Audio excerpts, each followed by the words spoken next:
Praise the Lord. இந்த அருமையான அதிகாலை நேரத்துக்காக கர்த்தருக்கு நன்றி சொல்லுகிறேன். இந்த 2025ஆம் ஆண்டின் புதிய மாதத்தில் 2வது மாதத்தில் இந்த பிப்ரவரி மாதத்தில் நாம் வந்திருக்கிறோம். இந்த மாதம் நமக்கு ரொம்ப விசேஷித்த ஒரு மாதமாக காணப்படுகிறது. இந்த மாதத்தின் ஒவ்வொரு நாட்களும் ரொம்ப விசேஷித்த நாட்களாக இருக்கிறது. இதில் இந்த மாதத்தில் ஞாயிற்றுக்கிழமை, திங்கட்கிழமை, செவ்வாய்க்கிழமை, புதன்கிழமை, வியாழக்கிழமை, வெள்ளிக்கிழமை, சனிக்கிழமை எல்லாம் நாம் பார்ப்போமே. ஆனால் பாருங்கள்,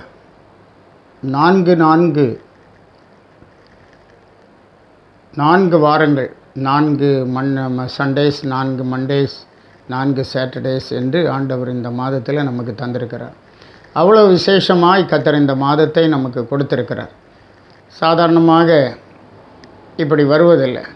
இது ஒரு மனுஷனுடைய ஆயுசில் நமக்கு கிடைத்ததான ஒரு பாக்கியம். கர்த்தர் இந்த நாளை நமக்கு தந்திருக்கிறார். ஆகவே கர்த்தருக்கு நாம் நன்றி சொல்லுகிறவர்களாக இருக்க வேண்டும். இந்த மாதத்தை கர்த்தர் நமக்கு விசேஷித்தமாக ஆசீர்வதித்து தரும்படி ஆண்டவரை நோக்கி நாம் ஜெபித்து இந்த மாதத்தை ஆரம்பிக்கிறவர்களாக இருக்க வேண்டும்.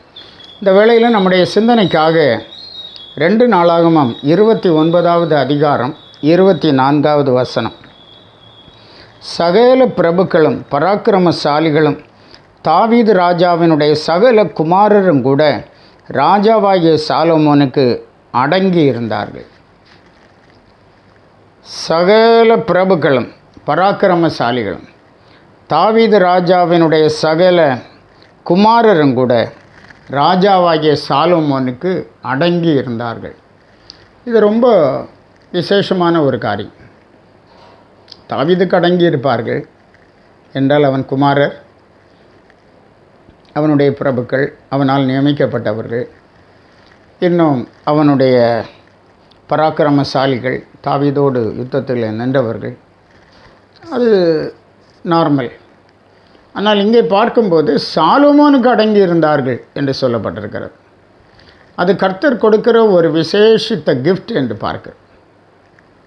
பராக்கிரமசாலிகள் கூட நின்றால்தான் ஒரு ராஜா தன்னுடைய சிங்காசனத்தில் அமர முடியும், மற்றபடி அமர முடியாது.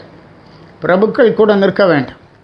இன்னும் தாவீது ராஜாவினுடைய சகல குமாரர், அவர்களுக்குள்ளே போட்டிகளும் பொறாமைகளும் இருந்தால் கூட சாலமோன் அங்கே உட்கார்ந்திருக்க முடியாது.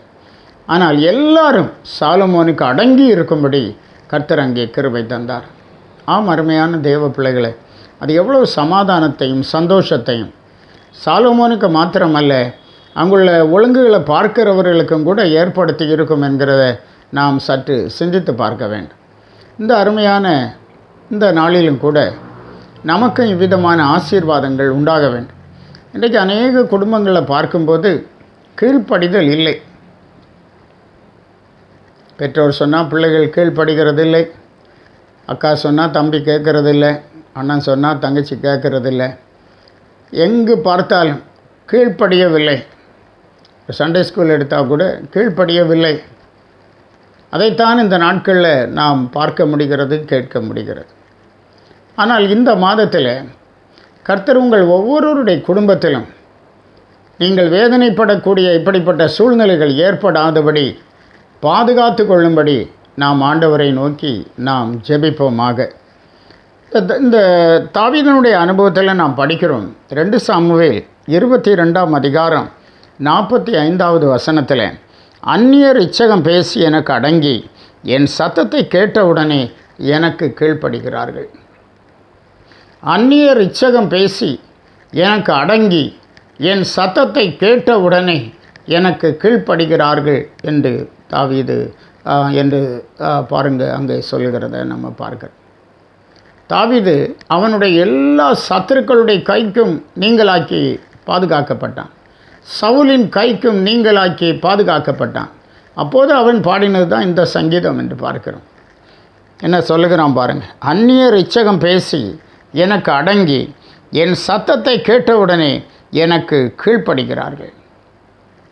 எவ்வளோ விசேஷமான ஒரு காரியம். அவன் சத்தத்தை கேட்ட உடனே அவனுக்கு கீழ்ப்படுகிறத நாம் பார்க்கிறோம்.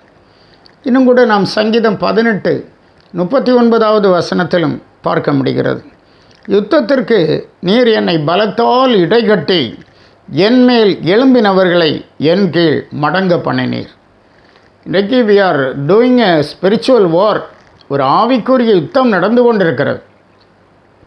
தாவீது ராஜாவினுடைய காலத்திலே நடந்தது, that is was a physical war. அது ஒரு மாம்சீக பிரகாரமான யுத்தம். இன்றைக்கு அருமையான தேவ பிள்ளைகளை உங்களுக்கு விரோதமாய் செய்கிறது சாத்தான். சாத்தானுடைய கிரியைகள். யுத்தத்திற்கு நீர் என்னை பலத்தால் இடைகட்டுகிறேன். சத்துருக்களை பார்க்கிலும் பிசாசானவனை பார்க்கிலும் நீர் எங்களை பலத்தால் இடைகட்டி என்மேல் எழும்பினவர்களை எனக்கு என் கீழ் மடங்க பண்ணினீர். என்மேல் எழும்பினவர்களை என் கீழ் மடங்க பண்ணுகிறேன். அது ஒரு தேவனுடைய வல்லமையினால் கர்த்தர் செய்கிறதான ஒரு காரியம். அப்படி இருந்தால்தான் நீங்கள் உங்கள் குடும்பங்களை நிம்மதியாக வாழ முடியும், சமாதானத்தோடு வாழ முடியும். குடும்பங்கள் ஐக்கியம் வேண்டும், ஒற்றுமை வேண்டும், குடும்ப ஜபங்கள் வேண்டும். அது ரொம்ப முக்கியம். இன்றைக்கு நம்முடைய ஆவிக்குரிய குலத்தில் அநேக குடும்பங்களில் இல்லாத ஒரு காரியம் என்று பார்க்கிறோம். ஆகவே ஆவிக்குரிய சத்தியங்களை இல்லை நாம் எவ்வளோ கேட்கிறோம், வளருகிறோம், நல்லதுதான், உண்மைதான்.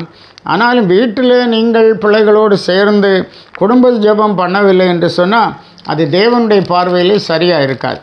சத்துருக்களை உங்களுக்கு ஜெயிக்க முடியாது. அதுதான் பிரச்சனை. ஆகவே இந்த காரியத்தில் நாம் யாவரும் அதிக கவனம் செலுத்துகிறவர்களாக இருக்க வேண்டும். யோசுவாவின் புத்தகத்தில் முதல் அதிகாரம் 5ஆம் வசனத்தில் ஆண்டவர் யோசுவாவுக்கு வாக்குத்தத்தமாக சொல்லுகிறார், நீ உயிரோடு இருக்கும் நாளெல்லாம் ஒருவனும் உனக்கு முன்பாக எதிர்த்து நிற்பதில்லை.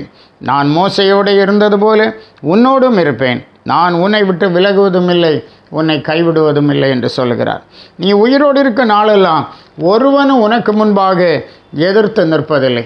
யுத்தத்திற்கு நீர் என்னை பலத்தால் இடைகட்டி என்மேல் எழும்பினவர்களை என் கீழ் மடங்க பண்ணினீர் என்று சொல்லுகிறான். அருமையான இந்த காலை நேரத்திலும் கூட இந்த ஆசீர்வாதம் உங்கள் வீட்டிலும் உங்கள் குடும்பத்திலும் உண்டாக பரிசுத்த ஆவியானவர் நிறைவாக கிருபை செய்வாராக. இந்த மாதத்தின் ஒவ்வொரு நாளும் உங்களுக்கு ஆசீர்வாதமாகவும் சந்தோஷமாகவும் மேன்மையாகவும் இருப்பதாக கர்த்தர் உங்களை ஆசீர்வதிப்பாராக. ஜெபிப்போம். நல்ல தேவனே, கிருபையுள்ள ஆண்டவரே, நாங்கள் துதிக்கிறோம், ஸ்தோத்திரிக்கிறோம். இந்த புதிய மாதத்தின் முதல் நாளுக்காக, இந்த காலை வேளைக்காக கர்த்தருக்கு நாங்கள் நன்றி சொல்லுகிறோம். இந்த காலை நேரத்திலும் கூட கர்த்தருடைய அன்பிலே ஆண்டவரே ஸ்தோத்திரம். நாங்கள் நிலைத்திருக்க கிருபைதார்.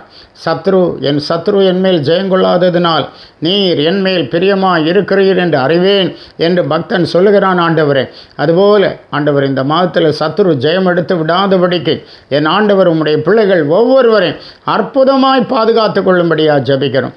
ஹல்லேலூயா. இவருடைய வாழ்வின் ஒவ்வொரு பகுதியிலும் ஆண்டவருடைய பிரசன்னமும் பாதுகாவலும் கிருபையும் தங்கும்படியாக ஜெபிக்கிறோம். ஆண்டவரே, மென்மையான ஆவிக்குரிய அனுபவங்களை தார், பெரிய காரியங்களை செய். இயேசுவின் மூலம் கேட்கிறோம் பிதாவே. ஆமென். ஆமென். God bless you.